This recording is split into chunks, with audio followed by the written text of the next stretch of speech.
তোমারে মাফ করার জন্য আমি শবে বরাত এক রাত সাজাইছি, এক রাতে কোটি কোটি মাফ করি। তোমারে মাফ করার জন্য আমি শবে কদর এক রাতে আমি আল্লাহ তাআলা হাজার মাসের রাত্রির চাইতে বেশি মাফ করে থাকি। তোমারে আমি আল্লাহ মাফ করার জন্য এত বড় শ্রেষ্ঠতম রমজান মাস দিয়েছি, যার মিনিট মিনিট সেকেন্ড সেকেন্ড হীরা মণি মুক্তা মানিকের মতো আমি আল্লাহ সেজদা দিবা একটা, আমার ফেরেশতা লিখবে 70টা। আমি আল্লাহ রহমত দিয়া সাজাইছি, মাগফিরাত দিয়া সাজাইছি, জাহান্নাম থেকে নাজাত দিয়া সাজাইছি। আমি আল্লাহ বৃহস্পতিবার দিবাগত রাতে গুনাহ মাফ করে থাকি।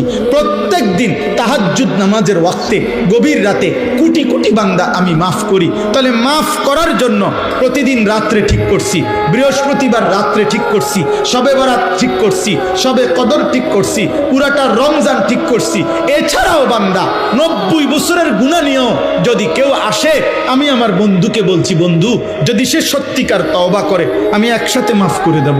আসমান পরিমাণ গুনাহ নিয়ে আসলে মাফ করে দেব, পাহাড় পরিমাণ গুনাহ নিয়ে আসলে মাফ করে দেব, জমিনের বালুকণা পরিমাণ গুনাহ নিয়ে আসলে আমি মাফ করে দেব।